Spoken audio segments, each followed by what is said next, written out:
Ranjith, advocate of high court. మీరు చూస్తూనే ఉన్నారు, మీడియా కానీ, తెలంగాణ సమాజం కానీ, పౌర సమాజం కానీ, బుద్ధిజీవులు కానీ నిన్నాక మొన్న ఫిబ్రవరి 4th నాడు స్వప్న అనే మా కొలీగ్ చేవేళ్ల బార్లో ప్రాక్టీస్ చేస్తున్న స్వప్న అనే ఒక మహిళా న్యాయవాదిపై వాళ్ళ సొంత అన్న ల్యాండ్ ఇష్యూ పేరు మీద అత్యంత దారుణంగా పాశవికంగా హత్య చేయడం జరిగింది. అది మర్చిపోకముందే నిన్న హైదరాబాద్లో అత్తాపూర్లో కదీర్ అనే ఒక న్యాయవాదిని దుండగులు తన ఆఫీసులోనే అత్యంత దారుణంగా చంపడం జరిగింది. అంటే ప్రెస్ మీట్ పెట్టే కారణం ఏంటంటే తెలంగాణలోనే జరుగుతున్న ఈ సంఘటనలపైన ఇది ఇప్పుడు మొదటిది కాదు, చివరిది కాదు. అంతకుముందు వరంగల్లో మల్లారెడ్డి పైన దాడి జరిగి చంపడం జరిగింది. నల్గొండలో విజయ్ పైన, అడ్వకేట్ విజయ్ పైన దాడి చేసి చంపడం జరిగింది. ఫాతిమా పైన, మహిళా అడ్వకేట్ ఫాతిమా పైన దాడి చేసి చంపడం జరిగింది.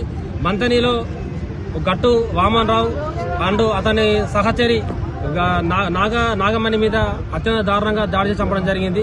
మొన్న స్వప్న మీద దాడి చేసి చంపడం జరిగింది. అట్లా చెప్పుకుంటూ పోతే తెలంగాణలో దాదాపుగా 6 అడ్వకేట్లను అత్యంత పాశవికంగా దారుణంగా చంపడం జరిగింది. భౌతికంగా ఎక్స్టార్షన్ చేయడము, దాడులు చేయడము, హింసకు గురి చేయడం అనేది చాలా మంది అడ్వకేట్స్ మీద జరుగుతున్నాయి.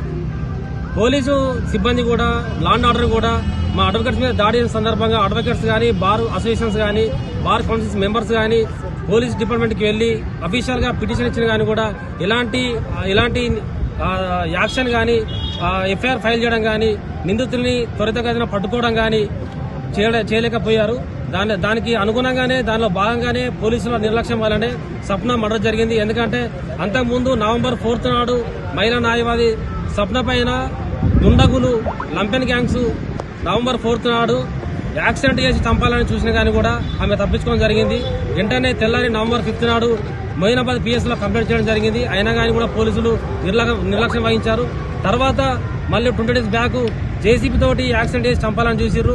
మళ్ళీ స్వప్న చేవేళ్ల బార్ అసోసియేషన్ వాళ్ళని కలిసి కన్సల్ట్ అయ్యి నాకు థ్రెటనింగ్ ఉంది, మా బ్రదర్ తోటి అండ్ వేరే గ్యాంగ్స్ తోటి థ్రెటనింగ్ ఉంది, నన్ను ఖచ్చితంగా చంపుతారు, నాకు ఖచ్చితంగా ప్రాణహాని కావాలని ఎఫ్ఐఆర్ పోలీసుకి వెళ్లి పిటిషన్ ఇచ్చినా కూడా ఎఫ్ఐఆర్ ఫైల్ కాలేదు.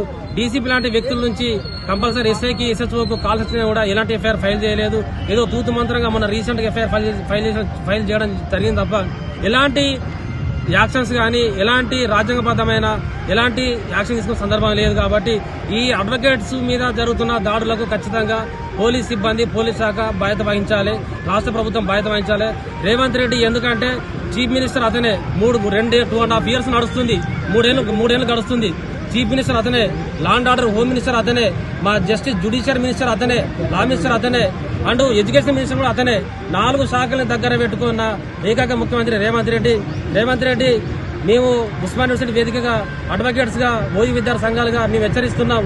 ఈ దురపోకడాలు, పటేల్ తనవు, ఈ పోకడాలు, రాజరిక పోకడాలు మాత్రం డెమోక్రసీలో చెల్లుబాటు కావు. ఎందుకంటే 2.5 years లో ఈ దేశంలో చూసుకుంటే 4 శాఖల్ని పెట్టుకున్న టాపు అంటే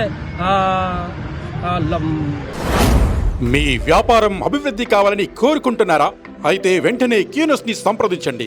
schools, colleges, banks, shops, office promotions, land promotions, political promotions, restaurant promotions, hospital promotions, పుట్టినరోజు వేడుకలు, శుభకార్యాలు, వ్యాపారాలు ఏవైనా, సందర్భం ఏదైనా ఇప్పుడే క్యూన్యూస్ ద్వారా తెలియజేయండి.